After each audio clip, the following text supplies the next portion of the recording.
kami ditolak di beberapa tempat. Apakah mereka akan terus bergerak? Kami akan membahasnya bersama Ketua Komite Eksekutif kami, Ahmad Yani, dan mantan aktivis 212, Faisal Assegaf. Assalamualaikum, selamat sore Bapak-Bapak. Selamat sore. Baik, saya ke Pak Ahmad Yani terlebih dahulu. Pak Ahmad Yani, ini acara kami di Rengas Dengklok, Karawang, Jawa Barat dibubarkan, kemudian di Surabaya juga karena mendapat penolakan begitu dari organisasi masyarakat di sana. Ada anggapan bahwa ada kepentingan politik, bahkan dianggap sebagai organisasi berbahaya. Tanggapannya Pak Ahmad Yani? Yang pertama adalah kita mengetahui tadi saya ingin klarifikasi dulu apa yang terjadi di Surabaya yang mengatasnamakan berbagai macam. Itu yang pertama. Yang kedua, bahwa yang dikemukakan oleh kepolisian kita tidak pakai izin, memang rezimnya ini kan bukan rezim izin. Itu harus dipahami, ini rezim pemberitahuan. Nah, dan sebenarnya bahwa syarat-syarat sebagaimana ditentukan itu sudah dilakukan oleh panitia di Surabaya. Itu sudah memenuhi semua. Itu memang ada sekelompok orang, ya kan, yang mencoba melarang, bahkan mencoba untuk membatalkan acara deklarasi.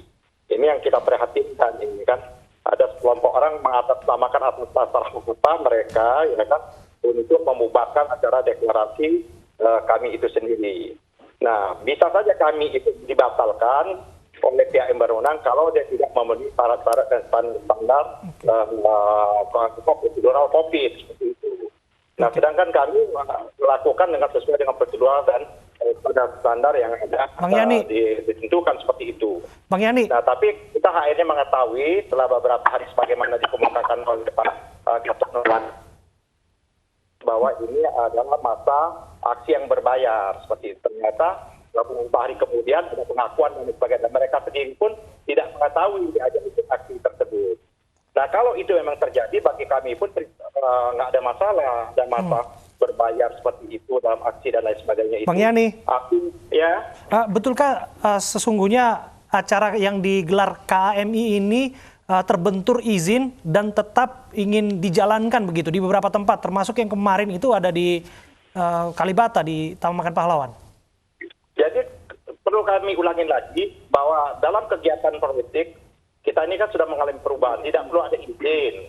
Yang ada itu ada pemberitahuan dan sebagainya. Nah, bisa saja dalam kerangka COVID karena kita menghargai dan menghormati dan betul-betul memang kita dalam kondisi ini bisa dilakukan asesmen. Apakah kegiatan-kegiatan tersebut bisa dilakukan tidak? Kecuali pemerintah melakukan lockdown total, berarti tidak boleh ada kegiatan. Sepanjang tidak ada dikatakan bukan lockdown total, boleh ada kegiatan tertentu asal ada pelarangan kegiatan. Yang penting kegiatan itu memenuhi prosedural, memenuhi syarat-syarat atau tidak seperti itu. Nah, untuk yang di Kalibata kemarin itu bukan acaranya kami, itu acaranya Purnawirawan, ya kan, kebetulan saya juga diundang dan hadir.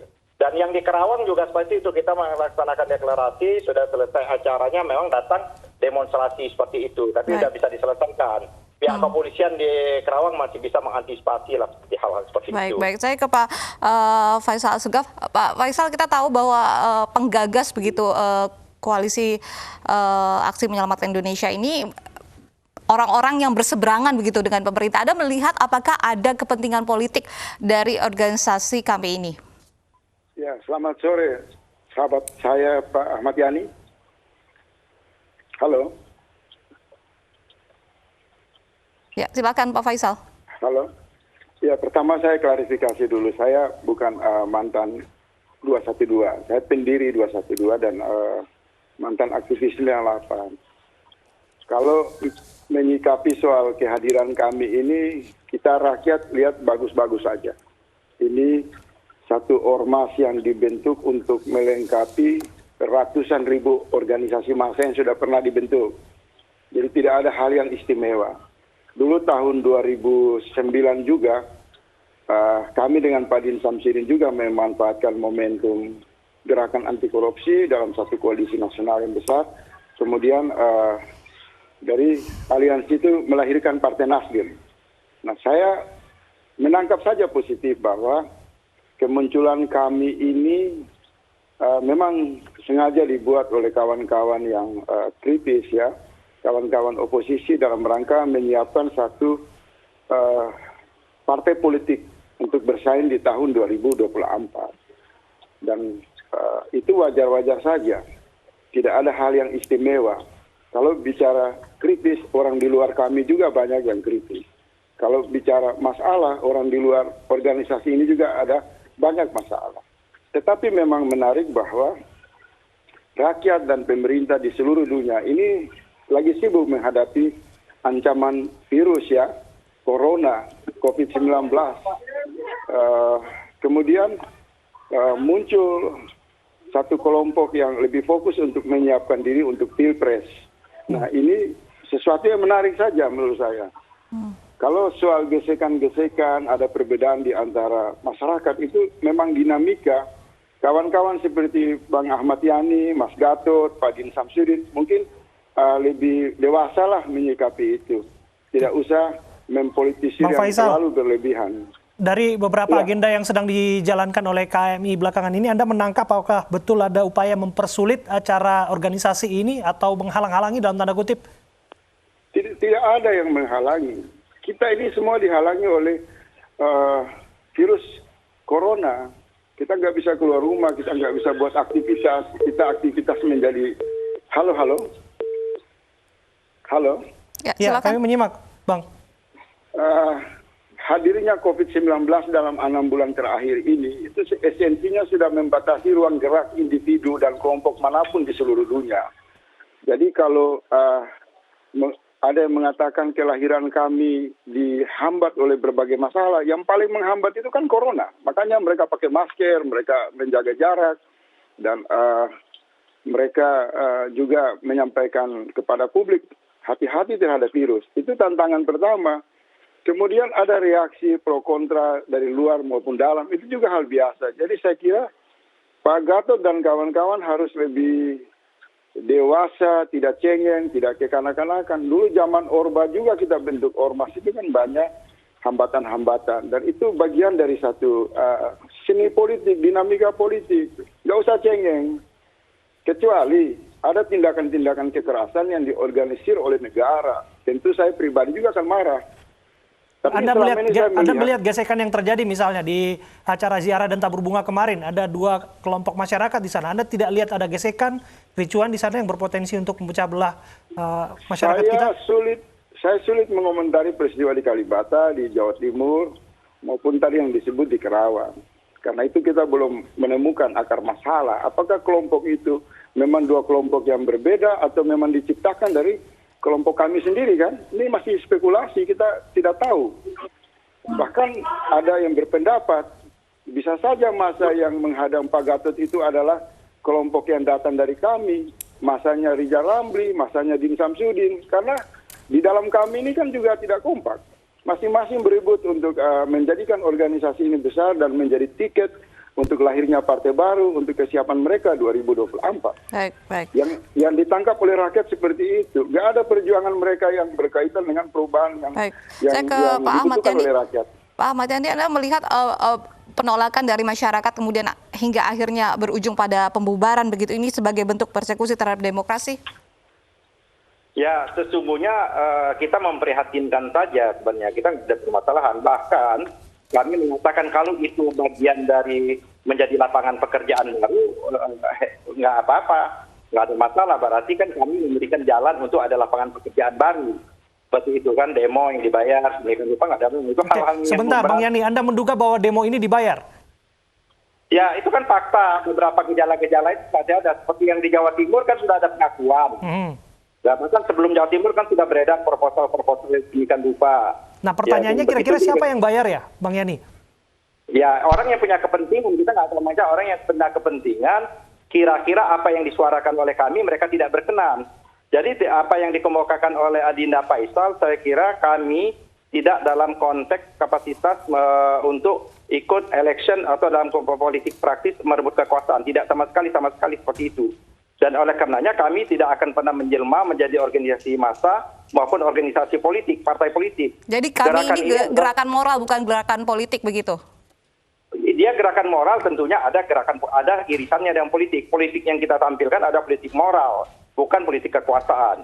Dan oleh karenanya kami itu diikat dengan apa yang disebut dengan maklumat.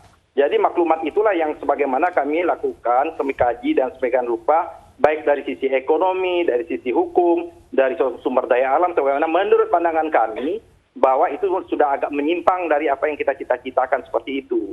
Nah, kalau memang ada para pihak dan lain sebagainya menyatakan keberatan, mari kita adu argumentasi, adu data. Jauh sebelumnya kami sudah menyatakan bahwa kondisi ekonomi Indonesia ini sudah memperhatikan, sudah mengalami resesi. Dibantah terus oleh Menteri Mulyani beberapa waktu. Nah, sekarang kan diakui juga kita sudah mengalami resesi. Kita sudah menganggap bahwa ekonomi kita bukan mengalami resesi lagi. Ini sudah mengalami depresi, bahkan mengalami pembekuan. Nah, jadi ini adalah pandangan kita. Dan kita siap untuk memberikan output, siap memberikan solusi sebenarnya dalam mengatasi persoalan bangsa ini. Nah, jadi kita tidak kengeng bahwa kita tidak sebagaimana dikemukakan, ini biasa lah, ini belum sejauhnya, kita kan sama-sama pelaku aktivis juga jauh pada zamannya Orde Baru dan lain sebagainya seperti itu. Jadi nggak masalah seperti itu. Karena kita tetap akan jalan terus dan kita tetap juga akan menggunakan yang namanya taat pada protap COVID ini. Karena COVID ini bukan hal yang main-main, dan oleh karenanya dalam kerangka COVID-19 ini juga kami juga sudah mengeluarkan pernyataan meminta kepada Presiden, meminta kepada kawan-kawan di DPR untuk menunda pilkada ini, tunggu keadaan betul-betul keadaan ada jaminan yang luar biasa. Dan kita dapat mendengar informasi, pendapat dari para dokter dan lain sebagainya, dan hampir seluruh ormas-ormas yang ada, NU, Muhammadiyah, dan organisasi keagamaan lain memang meminta menunda, tapi kan pemerintah dan DPR tetap jalan seperti itu. Nah, sesungguhnya kami ini tidak perlu ada. Kami ini tidak perlu ada kalau kawan-kawan partai politik maupun DPR melaksanakan fungsinya sebagaimana mestinya. Nah itu, tapi kan kita melihat saja bahwa DPR sekarang kan nggak ubah menjadi alat fungsi check and balance-nya tidak jalan begitu? Tidak jalan. Nah, buktinya saja Perpu 1 2020 itu yang memotong kewenangan DPR pun diam seperti itu. Baik, Pak Faisal, ini fungsi check and balance dari DPR tidak jalan sehingga kami akhirnya yang maju begitu. Anda melihat seperti apa? Halo. Pak Faisal? Iya. Ya, menurut Pak Ahmad Yani ini fungsi check and balance dari DPR tidak jalan terhadap pemerintah sehingga kami harus maju begitu untuk mengingatkan pemerintah. Saya kira substansi dari pembicaraan Bang Ahmad Yani tadi udah bagus. Ada sedikit upaya untuk bersikap dewasa kan bahwa fungsi civil society mengontrol government itu sesuatu yang bagus-bagus saja. Jadi jangan lagi kami, yang saya maksud cengeng, kalau ada reaksi pro kontra itu kemudian dipolitisir, seolah-olah itu mewakili satu kelompok masyarakat dan lain-lain. Oke. Jalani saja sebagai Bang Faisal, sampai di sana, kalau kita tahu kan kebebasan berserikat berkumpul itu kan hak konstitusional warga negara. Namun kalau pakai logikanya Bang Yani ini, siapa kira-kira yang bayar kelompok masyarakat untuk halang-halangi mereka? Bisa saling tuduh, bisa juga kan Rizal Ramli yang juga terkenal memobilisasi massa bayaran dipakai juga untuk menaikkan elektabilitas Gatot kan. Bisa juga kelompok yang datang itu adalah kelompok provokator yang tidak melihat bahwa yang tidak ingin anak bangsa ini saling kerjasama dalam tata kelola pemerintahan yang baik, demokrasi yang sehat. Jadi tuduhan-tuduhan itu nggak penting lah. Saya punya pengalaman panjang dengan kawan-kawan ini dan menurut saya kalau bicara soal kemandulan DPR tidak mengoreksi kekuasaan atau pemerintahan, ini kan masa pandemi. Masa pandemi di mana semua serba salah. Jadi kita dorong dulu proses dialog yang konstruktif. Kalau kita minta pilkada itu tidak dijalankan, kawan-kawan Gatot juga harus menahan diri untuk tidak terlalu gatal lah untuk bikin sensasi. Deklarasi kami di mana-mana itu kan memprovokasi kehidupan rakyat juga.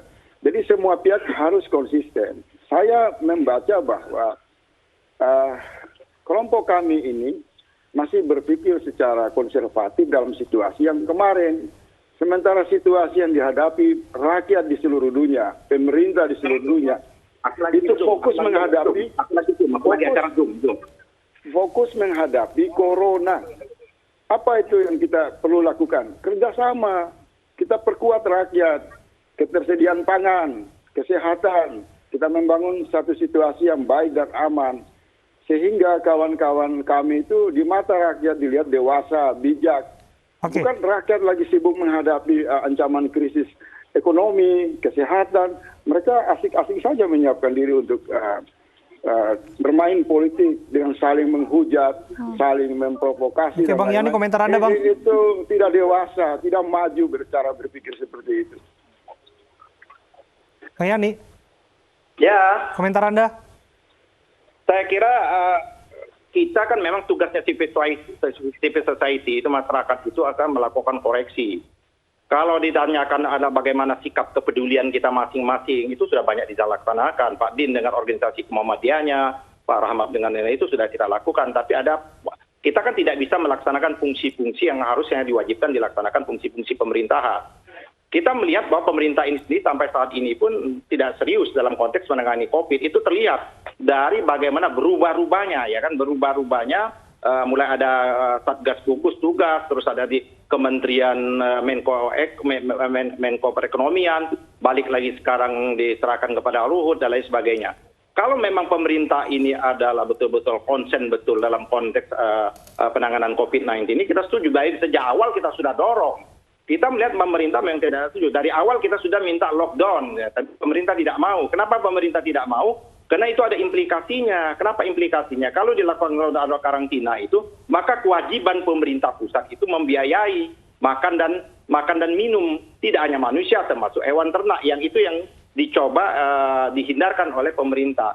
Terus kedua, dari postulat anggarannya, kita bisa lihat dalam perpu yang kita tolak itu, kenapa satu di antaranya, bahwa perpu ini meniadakan perannya DPD dalam konteks anggaran. Ini mengalami sudah perubahan kita. Tidak hanya DPR dalam konteks penyusunan anggaran itu. Peran DPD hilang sama sekali di sini. Nah, yang itu ya yang kita dorong. Nah, dalam konteks postulat anggaran jauh lebih besar dalam konteks dalam rangka stabilisasi ekonomi dan perbaikan sistem ekonomi daripada membiayai COVID ini sendiri. Bang Yani. Nah, kita bisa lihat sampai saat ini seharusnya soal urgensi berkumpul dan deklarasi misalnya, ini kan ada kekhawatiran akan menimbulkan klaster baru penularan COVID-19. Ya, bagaimana tanggung jawab KAMI soal ini? Setuju. Yang nggak boleh itu berkumpul. Tapi melakukan kegiatan sesuai dengan prosedural tetap. Itu yang kita kemukakan. Kita ini lockdown total atau ada pembatasan sosial berskala besar. Kalau dia pembatasan sosial berskala besar, maka harus ada aturan-aturannya. Nah, kalau kayak gitu jangan tebang pilih juga. Kenapa kemarin proses pilkada kok dibiarkan? Yang berkumpul dan semua itu pelanggaran-pelanggaran semua. Nah, itu terjadi. Nah, kita begini. Di Jawa Timur, kita menerapkan aturan protap COVID. Justru yang demo yang tidak menerapkan peraturan COVID itu yang dibiarkan. Oke, silakan dijawab, Bang Faisal. Halo. Silakan, Bang Faisal. Semua keluh kesah Bang Ahmad Yani itu bagus-bagus saja dan tidak berdiri secara tunggal disuarakan oleh kelompok kami, tapi jutaan rakyat juga memberi reaksi kritik terhadap pemerintah dalam rangka memperbaiki kebijakan, dalam rangka soliditas untuk menghadapi corona. Tetapi kawan-kawan di kami ini kan orang-orang yang mantan pejabat, mantan DPR, mantan tentara, mantan menteri, orang-orang yang memiliki kewawasan dalam berpolitik.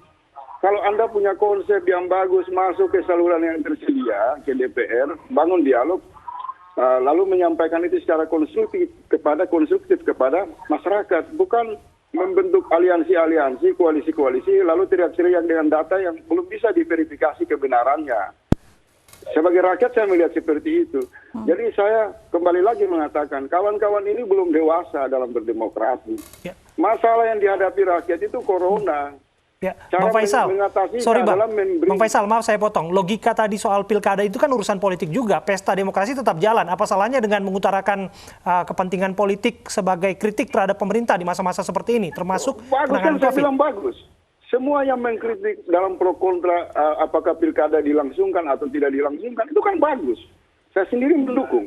Tidak ada yang tidak boleh menjadi pertentangan. Karena pemerintah sendiri merespon dan mendengar aspirasi dari semua kelompok.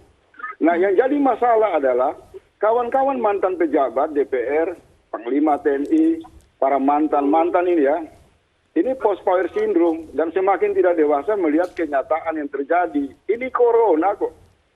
Situasi ini beda dengan proses demokrasi yang berlangsung normal. Oleh sebab itu kita legowo.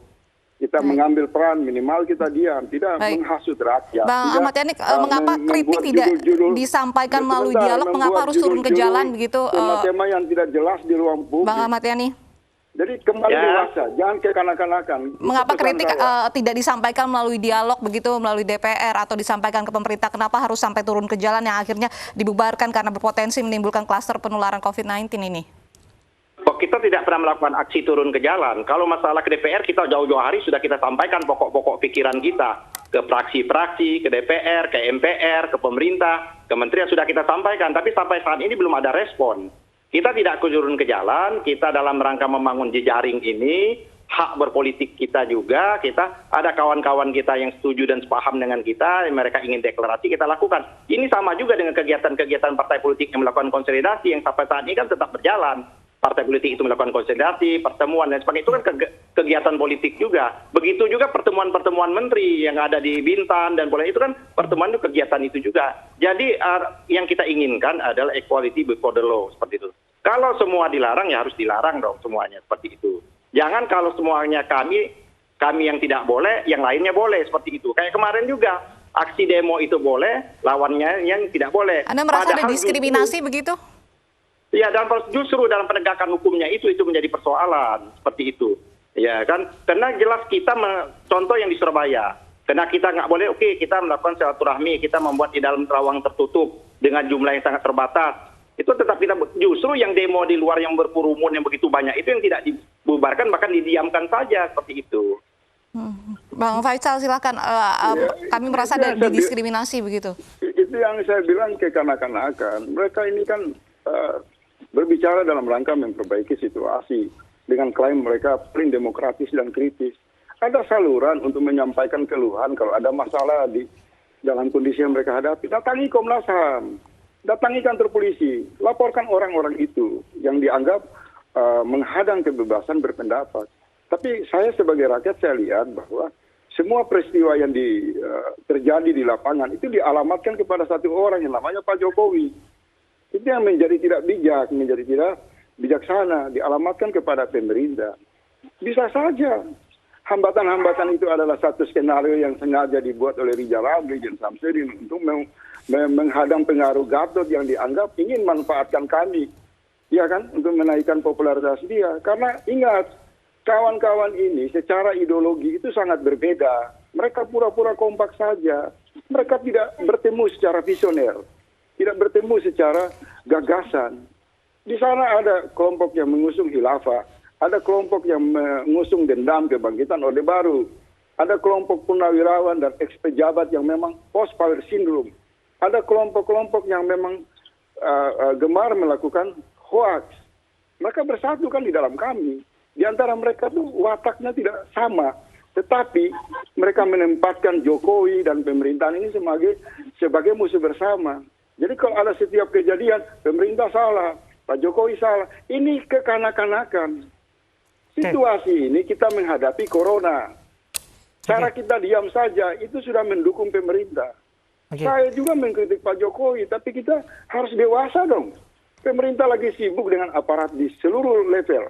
Bupati, gubernur, kepala desa, RT, untuk melayani rakyat. Jangan dibuat kegaduhan-kegaduhan yang tidak ada hubungan dengan masalah dalam menghadapi corona. Itu poinnya.